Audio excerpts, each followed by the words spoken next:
السلام عليكم ورحمة الله وبركاته. ازيكم يا حبايبي، عاملين ايه؟ يا رب تكونوا بخير. معاكم أميرة ثابت. النهاردة هنعمل تورتة الملفيه. طبعا هي معمولة جاهزة أصلا، بس أنا ايه بزودها حبة حاجات كده اهو بسيطة سهلة قوي. معانا دلوقتي التورتة بتاعت الملفيه ديت، أنا بجيبها جاهزة برضو من محل اللي هو بيبيع حاجات التورت والحاجات ديت، بتبقى كده. دوت الطبق أنا كنت جايباه ب35 جنيه، بيبقى بالمنظر ده. بنفتحه وبعدين نعمل كريم باستير. انا جايبه ربع كيلو كريم باستير، وهنحط عليه كوبايتين لبن. اللبن اهو، بسم الله. وادي الكوبايه التانية. هي طريقته سهله جدا، مفيهوش اي حاجه. بسم الله. نقلبه بقى، نقلبه كويس جدا وندوقه. اذا كان عايز سكر بتحطي له سكر، مش عايز سكر خلاص. لو عايز حبه لبن نحط لبن، مش عايز خلاص. طبعا لما يتقلب كويس جدا كده هيبان القوام بتاعه. خلصت المقادير وخلصت كل حاجه. بص بيبتدي يتقل ازاي.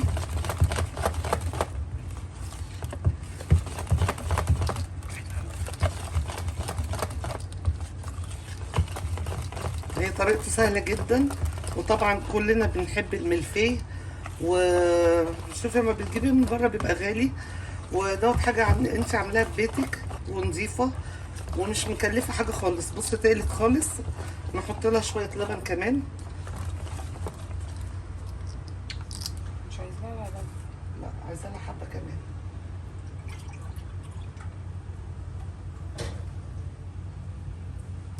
هنحط كمان بتاع ايه يعني ربع كوبايه. نشوف كده القوام الاول قبل ما نحط الايه اللبن كله.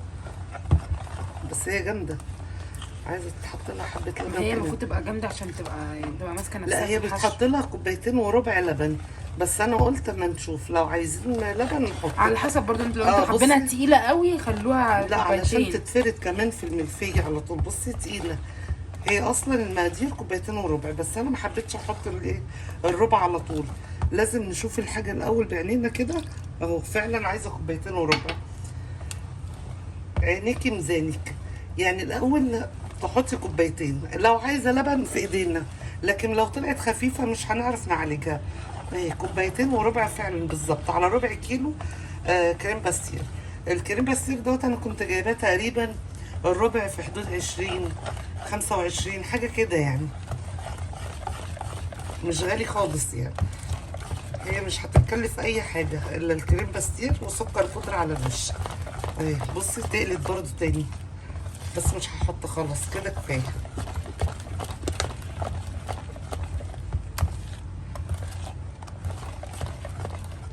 طب ده بقى عايز سكر ولا لا، مش عايزه سكر. اهي القوام بتاعه اهو، ولا هو جامد قوي ولا هو سايل، علشان ما يبظش من الملفيه. يعني هو كده كويس جدا.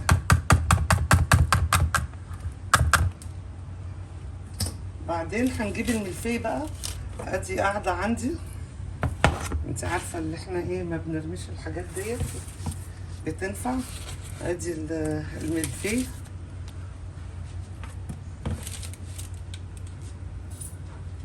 هنجيب الكريم باستير ونروح حاطينه كده. هي طريقته سهله جدا.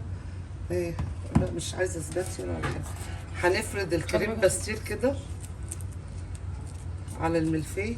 انا ما اعرفش هما نقطوها ليه كده، بقت صغيره قوي.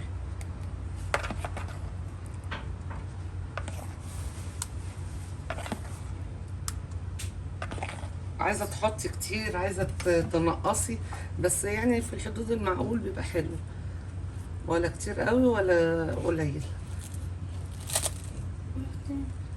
غير الحادثه.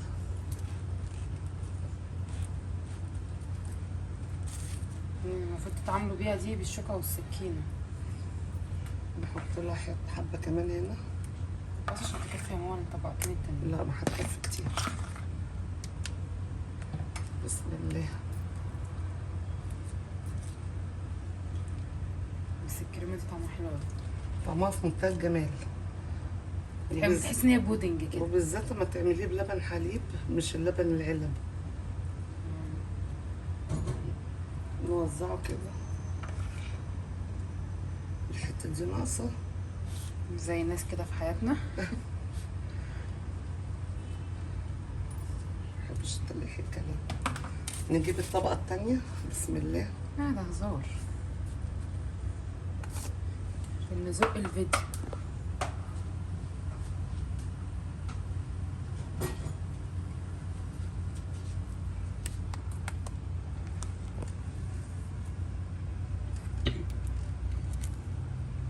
برضه هنفرده. طب انتي الطبقه الاخيره مش هتحط لها؟ لا، هتحط لها سكر بودره.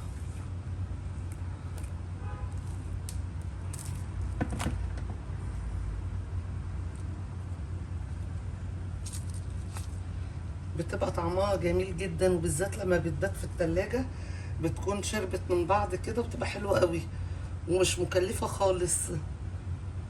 لا كمجهود مش مكلفه ولا مجهود ولا حاجة خالص. يعني تعمليها في 5 دقايق وانتي واقفة في المطبخ. نفردها كده بالتساوي. من جنب من عندي وقع. من هنا لا من هنا. من هنا من جنب من هنا. بس انت عندها قوة ملاحظة. خلوا بالكم بقى. نجيب الطبقة الأخيرة. ممكن نحطها على الظهر كده. لا لا لا كده. طيب احنا بنمشي زي ما الكتاب ما بيقول. هم حاطينها كده نبقى نحطها. نساوي بقى كده.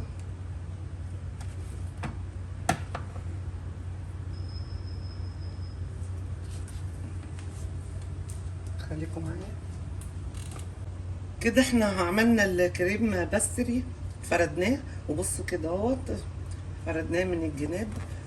وبعد كده نقطعه. بسم الله. نقطعه بقى، عايزين تقطعوها كبيره عايزين تقطعوها صغيره. بسم الله. دي سكينه مشرشره علشان تتقطع على طول. بسم الله.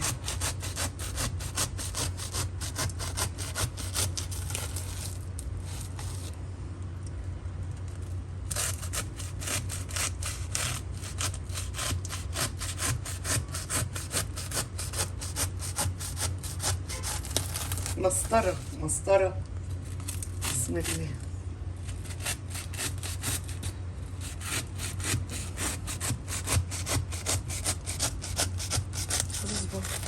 مش مهم صباحي. عملتيها اهم. اما البيض بتبقى طعمها حلو قوي. اي حاجه في لما بتبدو طعمها حلو. في الحلويات بس. دكتورة والتورت الحاجات دي، لكن مع اكل ادي تاني كده احنا قطعناهم ل5. 1 2 3 4 دي 5. ممكن بقى ايه نقسمها بالنص كده عشان تبقى قطعة محترمة. بسم الله. احنا بنقطعها قبل ما نرش عليها السكر البودرة، علشان لما نرش عليها سكر البودرة ايه ما تتنعكش يعني. طلعت دي اكبر من دي مش مشكلة. لا الاتنين زي بعض. نجيب بقى السكر البودرة. ثانية واحدة. معانا سكر بودرة، طبعا لازم نجيبها بالمصفى. بسم الله. بسم الله. عايزين تعملوها بالمربى تبقى حلوة جدا، مربى المشمش، بس احنا هنا بنحبها كلنا بالسكر او الشوكولاتة طبعا بتبقى حلوة قوي. بسم الله. بترشوها بقى كده كلها.